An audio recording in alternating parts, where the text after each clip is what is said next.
একটা হাদিসের মধ্যে বর্ণনা করা হয়েছে আমি সর্বকালে সর্বযুগে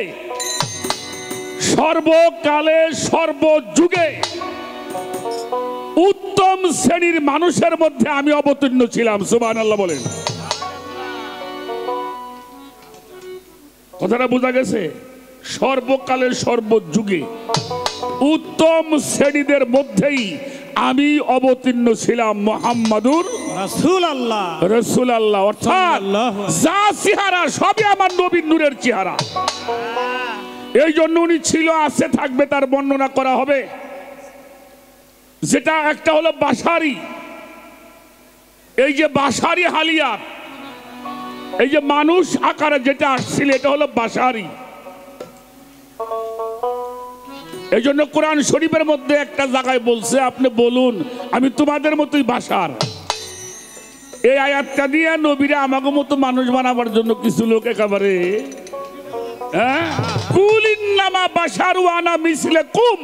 আমি তোমাদের মতোই মানুষ, এই দলিলটা দিয়ে তারা বুঝাইতে চাই নবী আমাদের মতো।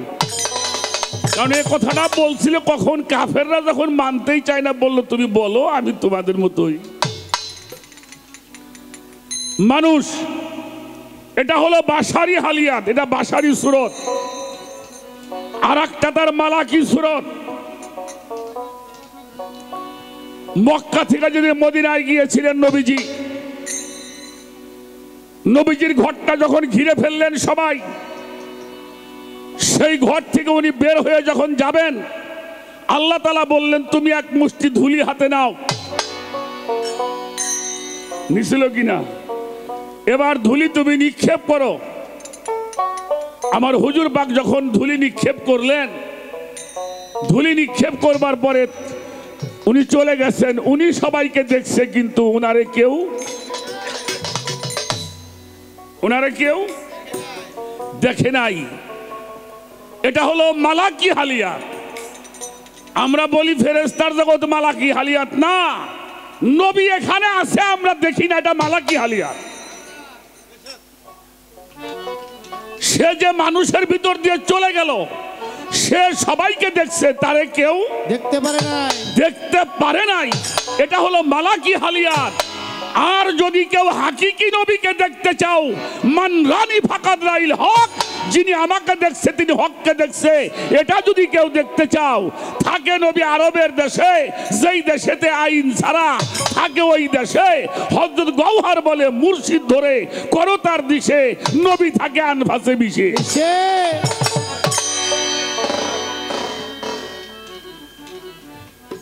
লাকাদ জাকুম রাসূলুম মিন আনফুসিকুম, আনফাসের সঙ্গে নবী আছে, তাই আমি আছি। রাখো, এই যে আমি যখন মারা যাব, কাজল দেওয়ান মারা যাবে, দুইটা হাত খুইলে চলে যাব গায়ে বয়ে, ভাই দুইটা হাত হারাই যাবে, দুইটা পাও চলে যাবে, একটা চোখ চলে যাবে, কি যাবে? সবই থাকবে। যাবেটা কি? যাবে কে? যিনি হায়াতুল মুরসালিন, আমার হায়াতে জিন্দা আছেন।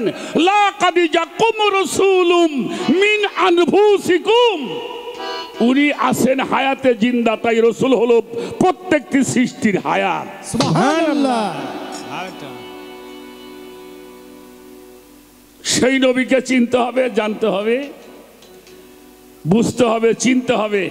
তা না হলে বাবা কোনো সাধনাই কাজে আসবে না। আমি কিন্তু একটা দলিল আগে দিয়েছিলাম যে 63 বছর জীবনে যেমনি করে পর্যবেক্ষণ করেছেন, অবজারভেশন করেছেন, দেখাশোনা করেছেন, আজও মদিনাতুল মুনাওয়ারায় রওজা পাকের মধ্যে শুয়ে অমনি দেখাশোনা করেন।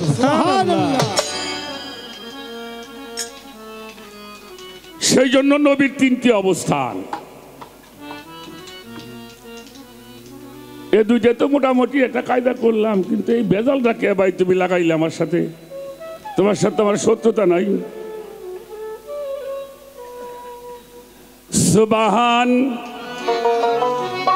সুবহান আল্লাযী আসরা বি আবদিহি লাইলান। খেয়াল করবেন আমার কথাগুলি খেয়াল করবে। আচ্ছা বাবাজি, দেশের কোন রাষ্ট্রপ্রধান যদি কোথাও গমন করে, দেশের কোন রাষ্ট্রপ্রধান যদি কোন জেলায় সে যায়, ঢাকা থেকে যদি সে খুলনাতে যায়, ঢাকা থেকে সে রংপুরে যায়, ঢাকা থেকে ময়মনসিংহ যাবে, কোনদিন দেখছেন হ্যার গাড়ির সামনে জাম আছে? কথা কন না কেন? দেখছেন প্রধানমন্ত্রী গাড়ির সামনে জাম আছে? হ্যার কোন রোড পরিবর্তন করতে হয় দেখছেন? কোনদিনও দেখেন নাই। সে যে রাস্তা দিয়ে যাবেন 3 দিন 4 দিন 1 সপ্তাহ আগে থেকেই ক্লিয়ার হয় না? এরপরে একটু পরে পরেই পুলিশ থাকে 20-30 হাত পর পরেই। আবার যেখান থেকে শহরের মধ্যে দেবে বিল্ডিং এর উপরেও খারাইতে হয়। হ্যাঁ, শুধু কি পুলিশ থাকে, কালা ফেরেশতারাও থাকে। কালা ফেরেশতা কি? কালা ফেরেশতা তো বুঝলাম না আমি। ওনাকে নাম রাখছি কালা ফেরেশতা। এগুলো ডরায় না, হে মানুষটা নাই। তারপরে সেনাবাহিনী, বিডিআর থাকে, বিএসএফ থাকে, কত, তার কোন রোড পরিবর্তন হয় না।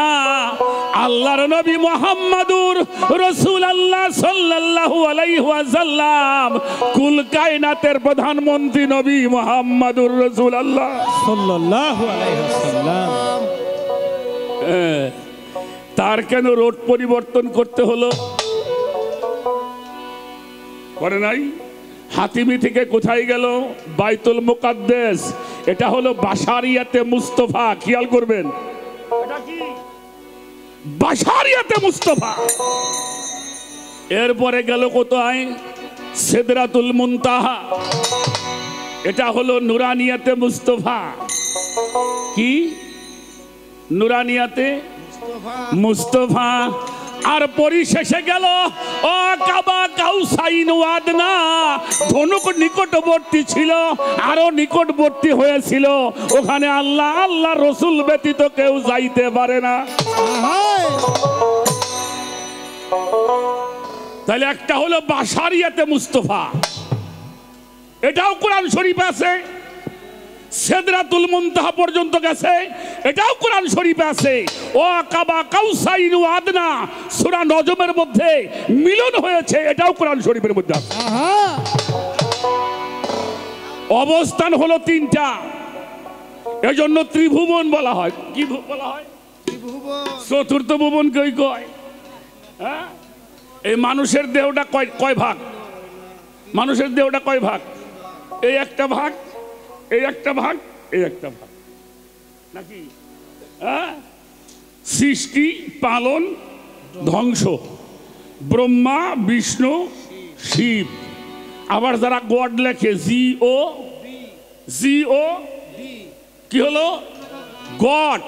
জিতে হলো জেনারেট।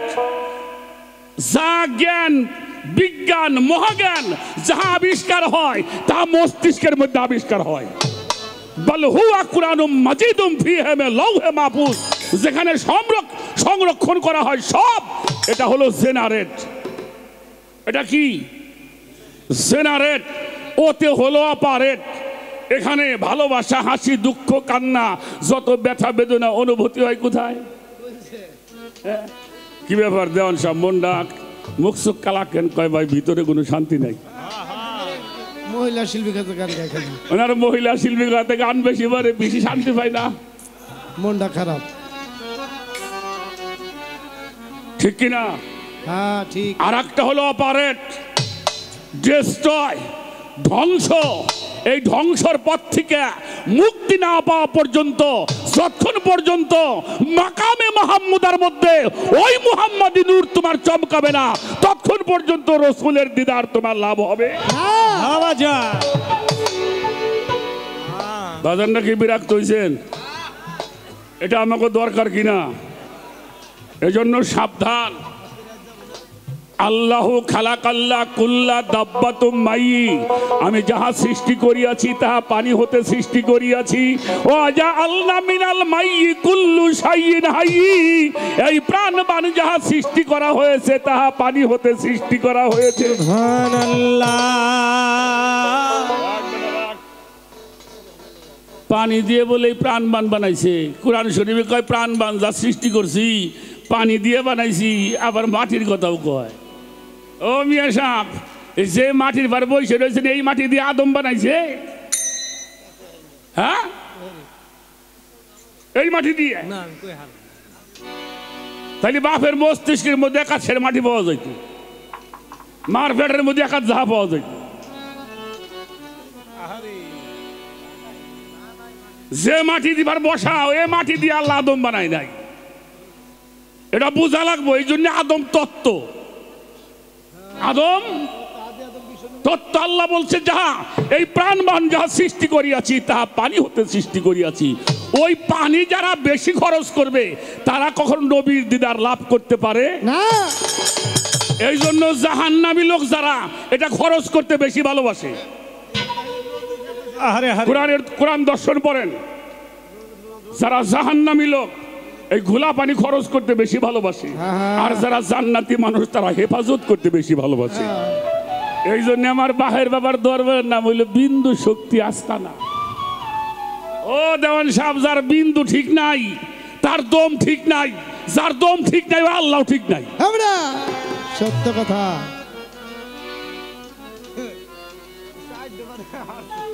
বিরক্ত হয়েছেন আমার কথায়? আমার কথা আমি এগুলো আমি কিছুই জানি না, মালিক যা বলছে তাই বলাই। তবে শুধু গান শুনেন না বাবা, এই কথাগুলি একটু খেয়াল করি।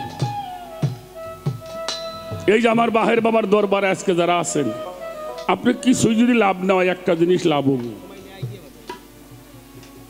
এটা আমি গ্যারান্টি দিয়ে বলতে পারি। যারা এখানে আছেন তাদের একটা সম্পদ আজকে নষ্ট হবে না। হবে কি মনে করো সম্পদটাকে? একটা গান আগে করি, তারপরে দেখা যাক কোন দিকে যাওয়া যায়। গানটা কখনো গাওয়া হয় নাই তো, তোমরা একটু চেষ্টা করবো। হ্যাঁ হ্যাঁ